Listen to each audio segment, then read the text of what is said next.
Yeah, viewers all over the world. My names are Chukwunonyalumenwenam, Ogbuefi Ezeana, ugochitubelu, Oraifite. I'm an ancient high priest.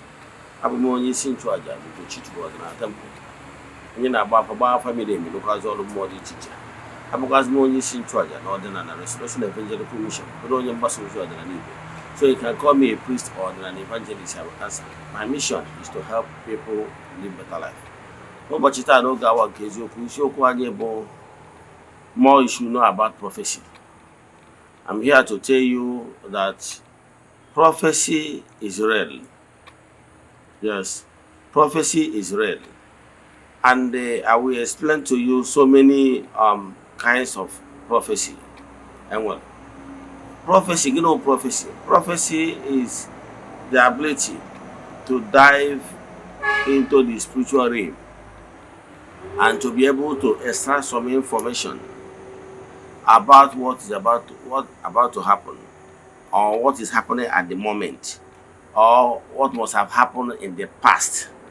The ability to reveal those things is called prophecy, and that prophecy can come in many forms. All this is what we are going to look into. But before we dive into today's lecture proper, we are in the month of June. Our monthly ritual is still ongoing. You can join us anywhere you are all over the world. Yes, this is never a barrier in all we do. We started this group ritual over 4 years now. We have massive testimonies. So I want to show you chat on WhatsApp. My WhatsApp number is on the screen. This morning, as you go to the temple, go for all over the world. The friends of the temple, the children of the temple, members of order and the Restoration Evangelical Mission and Consecrated Group. Itu aka anyị ga-esi na-emechi n'ọnwa akwụ. Ụbọchị ikpeazụ nke ọnwa anyị ga-achịkọta ya. So ndị na-esonye na anya bụ aja ga-enweta nchịkọta ya bụ aja nke ọnwa. Yes, my WhatsApp number remains 08057837672. I repeat, 08057837672. Now, let's proceed. The topic of today, more you should know about prophecy. I'm here to tell you that prophecy is real, and the prophecy has been in existence from time immemorial. Yes, I have said it times without number. Now, prophecy, na amụma adị. Ndị Igbo, in Igbo spirituality and language, we call it ekwu amụma. Yes, all day. And there were some gifts like ekwu amụma, then a lineage. Yes. When they want to their own from you couldn't have more, you couldn't have. Then he got matable, you may to issue a good in a Bible. I said, no, no, Konya Wani, Beacutelonia Moma, Jeremiah, Koja Wonya Eze-Ana, a harp. See a cosinajo momenteria, Makani were Chuku, Nabiangwangwa. Yes, more. Ọtụtụ mgbe dị iche iche ndị amụnye ama Samuel jegoro eze si ezi onye eze. Yes, wee sị ya na ọ ga-anwụ maka na o mejọgo wee mejọ Chukwu okike pụrụ ime ihe niile. Wee si n'oche ezi ya wee binie gosi obi mwute wee baa ya na ntụ daizi ruo gbaa ụjụ gbaa mbe. Ma ihe bụ na onye eze si n'oche eze ebinie je chọọ akwa mbe yiri welụ ntụ nwụọ onwe ya n'ahụ wee bụrụ onye wedara onwe ya n'ala. O wee wutie osi meke ọpa si merie ebere na ajọ omume ya mere wee megide Chineke nke kere enu ka ana. Mgbe ahụ o gosiri nwute a, ozi bịakwa. The prophecy came back to the prophet that gave the prophecy bụ Samuel. Si aja ekwekwazie onye eze na maka ihe na o wetugo onwe ya wee ya mgbaghara mmehie na ga-enyekwa ya more 15 years. Ama na ọtụtụ n'ime unu mara akụkọ. Gịnị ka m na-achọ ịkọwara gị? Prophecy dị. Ọ bụrụkwa taa aka nwere m ike inye gị ọtụtụ ama dị iche iche gosi na prophecy dị ka nyekwa gị amaara gị atụ. Ije na book of na ebe akọrọ maka Samson, ị ga-afụ ebe akọrọ akụkọ maka ya bụ nwaanyị nne Samson nke na-achọ nwa. O wee na-ewutie na ọchọ ka Chukwu okenye ya nwa. Wee ozi wee daarịa abezie ya ozi wee gwa ya na mmụọma nke Chukwu oke pụrụ ime ihe na-ebịakwutere ya na nlọ wee gwa ya na nwaanyị na eluigwe anụgo ayụ ya na akwa ọ na-ebe na ọ ga-amụta nwa nwoke onye ga-abụ Mezaya to ndị agbụrụ ya ndị Israel against ndị na-emegide ha bụ ndị Palestine, according to that Bible story which ịma. O wee sị ya bụ nwaanyị wee gwa ya sị ya for gị nwee dị nkwadobe to prepare you ka ị wee nwee ike itozu oke ibunye bụ onye a ga-abụ Mezaya n'ime afọ gị. Agụsịrị ya nsọ. Ndị Igbo na-akpọ ya na nsọ bụ ndụ. Nsọ ọ ga-asọrịrị. Nsọ ndị ọ ga-asọ bụ na ọ ma eteke alcohol and so on and so forth. Agụsịrị ya gwakwa ya na nwatakịrị ya ị ga-ebu afọ ime na ọ bụrụ na ị mụọ ya agụba agakwa n'isi ma ọ bụ dada anyị nwa na-akpọ dada na be anyị. So nwata nwaanyị a wee bugide afọ ime a mgbe ọ mụchara nwa. Ọ gwakwara nwa onye ọ bụ ifuru amụma dị na ya to predict what is about to come will happen. That is prophecy. Ifuru ya enwere countless time mmadụ nwegoro amụma ka mmakwara gị atụ na akwụkwọ Samuel. Akọrọ anyị akụkọ gbasara King Saul, etu o si wee jekwu nwaanyị na-agba afa. Nwaanyị wee kasịa the Lord wee gbara ya afa wee kpọlite the spirit of Elijah, the spirit of Samuel. Spirit of Samuel wee jụọ Saul kere ihe ọ na-enyere ha nsogbu na ebe ezumike n'ala mmụọ, wee gwazie ya ihe dị iche iche ihe o kwesịrị ime. So the ability to dive into the unknown zone to extract information is called prophecy. Whether that prophecy anwa ọ na-abịa n'ụdị nkwubi okwu, o nwere prophecy nwere ike ịbịa n'ụdị nkwubi okwu, nwee prophecy nwere ike ịbịa n'ụdị na-agbara afa. It doesn't actually matter what the person is using as a diviner to be able to consult the spirits and give you a message. What is important to know your message is correct. Ka nkọkwara gị akụkọ ọtụtụ ihe emego na temple. Yes, enwego ọtụtụ ndị bịaranụ na temple even before ha abịa. O nwere otu nwoke bịara na temple one day before ọ bịa abịago dị mgbe zie m ozi na o nwere onye na-eto a na-abịanụ na ihe batara o ji abịa. Ya bụ nwoke a ihe mere o ji bịa bụrụ na befa na-enwe okwu nwụ. That is, a na-anwụ almost every 2-3 years. Anya eni mmadụ every 2-3 years anya eni mmadụ. Mana before o mee nke a abịago bịa zie m si na o nwere onye ga-abịa gwa m na ọ ga-esi ihe ala wee bịa na ọ bụrụ na ọ bịa na ihe bụ problem ya na problem o ji abịa menti na o ji abịa bụ maka ọnwụ dị na befa. In fact, asatị mgbe ahụ ọ na-abịa na-enwere onye nke nkwaranụ. Ịghọtara ya? Making it 3 years the other person ji wee nwụ. N'ọnya abụ ihe mere egwu ji dị ya na ahụ ji abịa. Otu a ka esi gwacha m ya n'abalị. O wee ruo n'ụtụtụ anụ ka mgbe mmadụ bịa. Ozugbo nwa nwoke ahụ na-eti izi na geti jụọ ese m.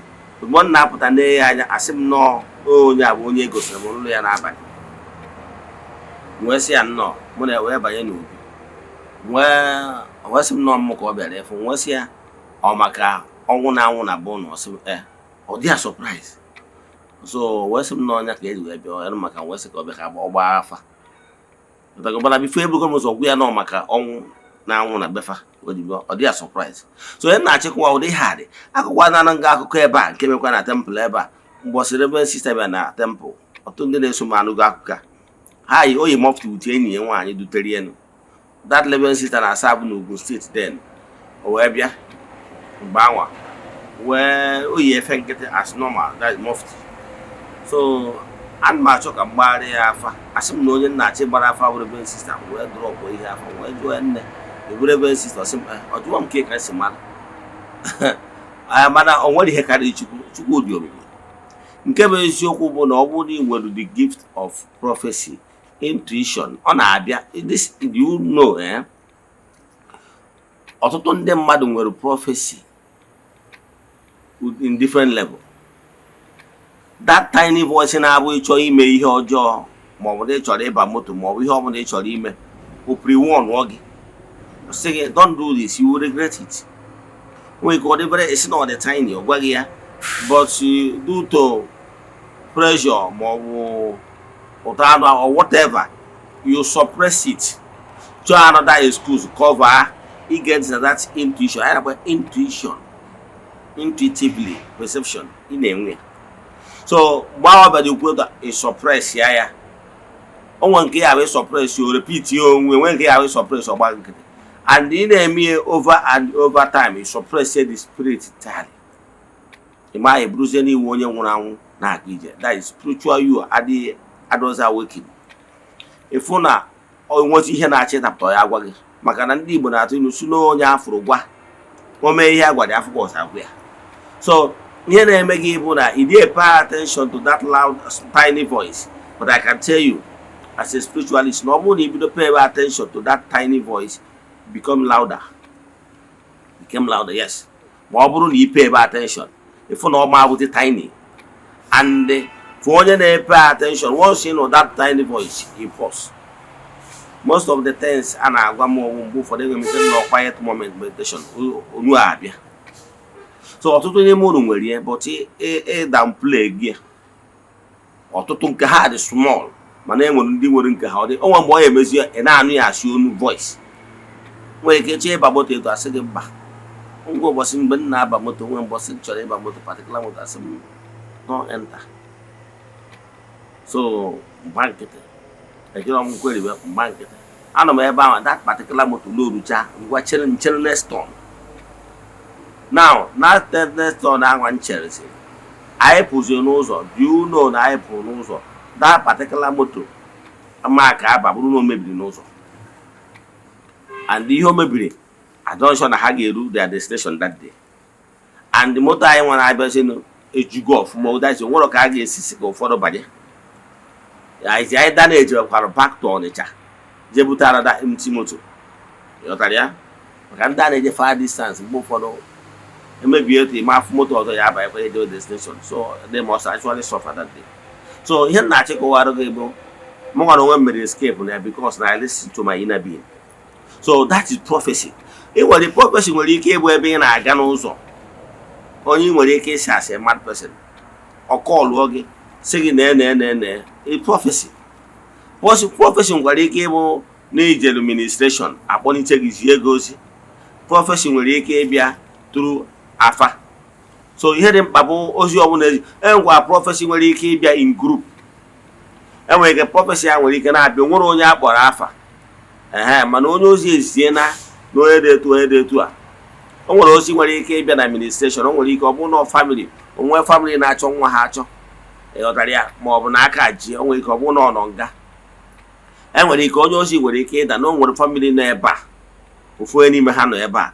Na nwanne nwe nwanne fa nwoke a na-achọ na nwanne ha nwoke ahụ ha na-echezi ma ọ nwụrụ anwụ ma ọ bụ ha na-adị anụzi onye o wee si kpebe ekpere na nwanne ha nwoke a ka dị ndụ na ọ bụrụ na ekpe ekpere si congregation si kpee ekpere na ekpesi ekpere na-aga erere izi nye ha nwanne ha nwoke ọ das prophecy. Enwere ike ekpesi ekpere anwa enwere ike after 1 week nwanne ha nwa n'obodo oyibo eji akpọ na phone na-agbozi ezinụlọ ha na-ajụzi ahụike Chukwu gịnị mezi na adị anụzi ọnụ mfe na ya echekwa ngwo o wee na-asị fa na ha ya ghọta ihe mere na ya nọ nga since no last week ka a nọgidere ofu attorney wee bịa na the prison wee jụbazie ese na-etu a miraculously enwere ozi onye na-eme ya accuse edeetu a ka esi wee release na nga mgbe ike agwụgwọ onye ọbụla na ọ ya apụta wusi izili. So and enwere ike that 1 week anwa erelease ya icheke that 1 week ahụ eji wee kpee ekpere na ministry ebe ị na-eje ma wee ji wee si jaba ozi eji kpee ekpere ifuru online ifuru ekpere anwa mere eji wee nwee onye nzọpụta bịa na prison ahụ wee nwee ike testify eji wee set efu. So onye sị gị na amụma adụrọ na aghọrị gị, I can tell you enwere so many ways esi amụma si abịa dịka nsikwu na ihe nkụwara ụgwọ prophecy bụ the ability to predict. That prediction might be ihe jeka ime n'iru. That prediction might be the present or that prediction might be the past. And ihe eji agwa gị ya bụ ka ị mara ihe ị ga-eme maka ndị Igbo na-atụ ilu si na onye amara ebe mmiri si bido ma ọ bụ ya na ọ ya ama ebe ọ si kwụsị. So ọ bụrụgoro prediction bụ the year past nwere ike inyere gị aka to make restitution. Yes, ọ nwere nwata nwaanyị ozi ya pụtara the other time. Gịnị mere ozi ya bụ na n'ihe kpatara o ji abụ ọ nọlụ ebe ọ nọ, ọ na-anụ the cry of children, little children, mana ọnụgo di mana ọ na-achọ nwa. Ọ mụtabara nwa for 5 years o ji wee nụ di, mana ihe na-eme personal experience ya bụ ọ nọlụ ọ na-anụ the voice of crying little children. So mgbe ọ bịaziri n'ozi ozi wee daa n'ihe wee zie ya ozi na nọ maka ihe abortion o mego twice, na ọ bụ ndị akpatalụ na ụmụazị ahụ o mere na abortion ka ọ na-anụ their voices because the heart restless in the land of the spirit nwere ihe kwesịrị ime to appease their spirits. And na ọ bụrụ na emere ya na akwa ụmụazị ya na-eme ụmụazị ya na-adọdo ya aka n'akwa na-esogharị ya na nwa ama abịa na be di ya. Mgbe ozi a dara, nwata nwaanyị amaragoro onye ka a na-eji ozi bido bewe akwa because ọ ma na ihe a eme exactly ọ na-anụ the crying of the little infant. Gịnị ka m na-ekwu maka ya? Ozi dị real. Ozi dị real. Yes, nke ọzọ ọ bụ na-achị ka m gwa gị maka onye ọbụla ọ bụrụ na ị nwere nne ma ọ bụ nna ọ bụrụ na nne gị ma ọ bụ nna gị elugo ihe dịka 80 years 85 years gaa jụọ ihe a na-achị kọwara gị. Ihe ndị asị gị 80 to 85 years bụ ka o wee bụrụ na nna gị ma ọ bụ nne gị fụtụrụ mgbe ochie anya small. O nwere ndị a na-akpọ ndị na-akọ mana be anyị bụ Oraifite ọ dị. Enwere family si nwere enu family a ndị na-akụ amụma nwere ike ọ nọgide, o nwere ike ọ bụrụ nwata nwaanyị si na anyanwụ family jere ije di n'ọzọ obodo n'ebe town. O nwere ike ọ nọrọ ebe ahụ nweta ozi ụlọ asị arụsị ba ya ejezie ya ozi si anya jebe na be Maazị Okeke ka o jee Maazị Okeke na ihe na-etu anya na mmadụ na-azọ na ana dị etu a ọ na-azọ na ọ na-azọrọ mmadụ ya wepụ aka na ana anwa abụrụ nke ya, na ọ bụrụkwa na o meri ya na ya bụ ụlasị arụsị ụlasị ga-abakwute na abata na biya na ọ bụrụ na ọ gaa mkpụrụ ụbọchị 8 ọ bụrụ na o wepụrụ aka na ana adịghị nwa na onwe ha abịazi ozi a ịnọ na be di gị n'ọzọ obodo ị nwere ọda idea na Maazị Okeke na mmadụ na-aza ana not even away. So mana ndị ụtọ na-iwe onye akpọrọ na-akụ amụma ụfọdụ na-eyuzu ogene, ụfọdụ na-eyuzu ekwe ọjọọ na be onye ahụ agwarị ya maka onye ahụ agwarị afa wee onye befa so ọ ma dị name mana ọ mụrụ na onwere ana a na-azụ ọ bịa abịaghị ọkwọ kpom ọsị Maazị Okeke na ụlọ asị bịa gwa ya bịa gwa gị na anaghị eto ihe na-azọ gị wepụ aka na ya na ọ bụrụ na ọ gaa mkpụrụ ụbọchị 8 na iwepụrụ aka na ana na ya bụ ụlọ asị ga-abakwute gị na be gị ọkụkwa kpọmkpọmkpọmkpọm ọ dị etu a nwa nna gị marụgoro 80-85 years jụọ ya na witness kwara ụdị ihe dị etu a n'anya Igbo. Ụfọdụ nkwara ike ọ bụrụkwa nwoke onye obodo ahụ ka a ga-ezikwa ozi ọbịa gwa gị and ịda ọtụọ ya na ọ ya eme oru mbọchị ahụ o mee efe n'anya na. So amụma abụrụ kịta ka ọ dịbara from gboo. Eziokwu na nkwaziri ndị na-abịazi jerie ihe a na-akpọ ose na abụ that ha nwere amụma ha mana in order to enhance it more ejezi rie amoosu join ya onye agbata na ụfọdụ nwere ike ije dia ministry ọ bụrụ na mmadụ dị 100 ozie mmadụ 100 ya ozi o nwere ihe adịrị ya ka ozi o wee na-afụ ozi weda ma eluigwe reveal ya ma ọ reveal ya mana nke bụ eziokwu weda ma enwere gift of prophecy a na-ezikọ ozi enwere ọtụtụ ndị mmadụ a na-ezi ozi bụtụ nlọ. O nwere ndị nke ha bụ na-abịa mgbe ndị sleeping, nwee ndị nke ha na-abịa through trance bụ nwere ike ọ dịka idozuru ọfụ etu a efe o mee ka telivishọn ọ dị very clear. Nwee ndị na-anụ through voice, onwe ha na-akpọ clairvoyance, nwee clairaudience, enwere ndị na-afụ afụ, nwee ndị na-anụ anụ.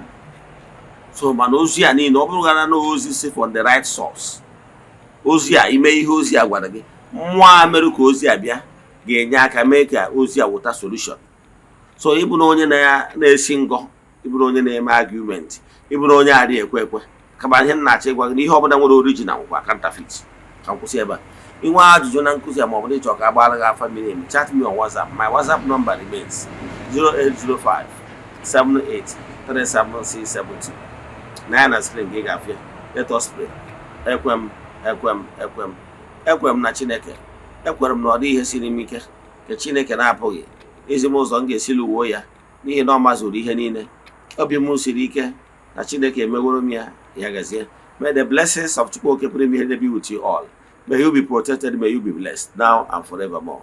Ya gazie. Udo dịrị unu.